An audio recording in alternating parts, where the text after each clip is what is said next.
திருக்குறள். பொருட்பால் அரசியல். அதிகாரம் 51. தெரிந்து தெளிதல். அறம், பொருள், இன்பம், உயிர், அச்சம் நான்கின் திறம் தெரிந்து தேரப்படும்.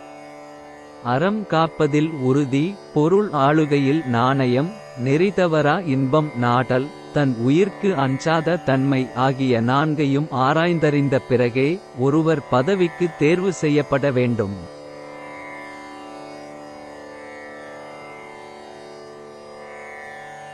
குடிப்பிறந்து குற்றத்தின் நீங்கி வடுப்பறியும் நாணுடையான் கட்டே தெளிவு. நற்குடியில் பிறந்து குற்றம் இல்லாதவராய் பழிக்கு அஞ்சி நாணும் இயல்புடையவரை தெளிந்தறிந்து அவரையே பதவிக்கு தெரிவு செய்திடல் வேண்டும்.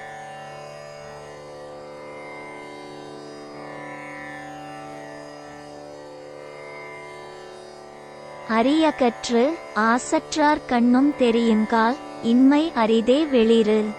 அரிய நூல்கள் பலவும் கற்று தேர்ந்து குற்றமற்றவராய் இருப்பினும் அவரிடத்தும் அறியாமை இல்லாதிருத்தல் என்பது அரிதாகும்.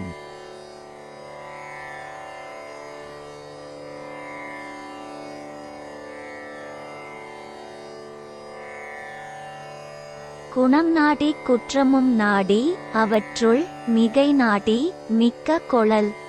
ஒருவரது நற்குணங்களையும் குறைகளையும் நன்கு ஆராய்ந்து அறிந்து அவற்றுள் மிகையானவை யாதெனத் அறிந்த பின்னரே அவரை பற்றி தெளிந்திடல் வேண்டும்.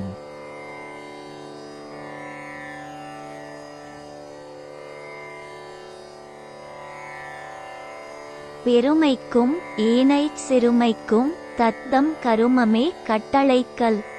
ஒருவரது பெருமைக்குரிய உயர்குணத்தையும் சிறுமைக்குரிய இழிக்குணத்தையும் தெளிந்து காட்டவல்ல உரைகல்லாகத் திகழ்வது அவரது செயல்களே ஆகும்.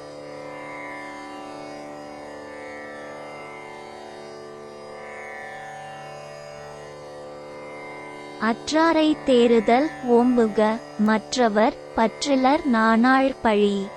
நட்பு சுற்றம் மற்றவர்களை நம்பி அவர்களை பதவிக்கு தெரிவு செய்திடல் கூடாது. உலகில் பாசம் பற்றுதல் இல்லாத அவர்கள் பழிக்கு நாணமாட்டார்கள்.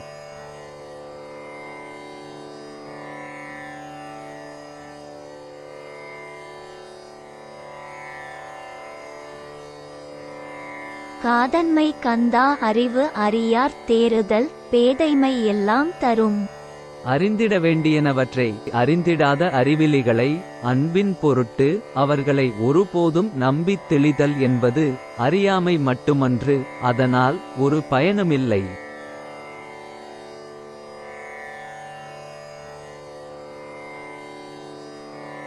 தேரான் பிறனை தெளிந்தான் வழிமுறை தீரா இட்டும்பை தரும். ஒருவரை பற்றி நன்கு ஆராய்ந்து பார்க்காமல் அவர்பால் நம்பிக்கை வைத்து பதவியில் அமர்த்தினால் அதனால் தனக்கு மட்டுமன்றி வருங்கால தலைமுறையினர்க்கும் தீராத துன்பத்தை தரும்.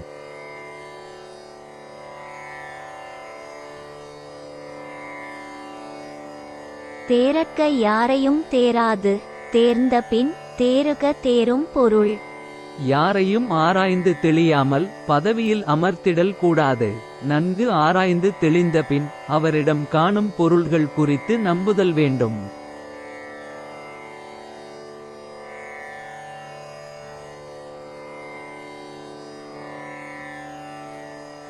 தேரான் தெளிவும் தெளிந்தான்கண் ஐயுறவும் தீரா இட்டும்பை தரும். ஒருவரை ஆராய்ந்து தெளியாமல் பதவியில் அமர்த்துதல், ஆராய்ந்து தெளிந்த பின்னர் அவர் குறித்து சந்தேகம் கொள்ளுதல் ஆகிய இரண்டுமே தீராத துன்பத்தை தரும்.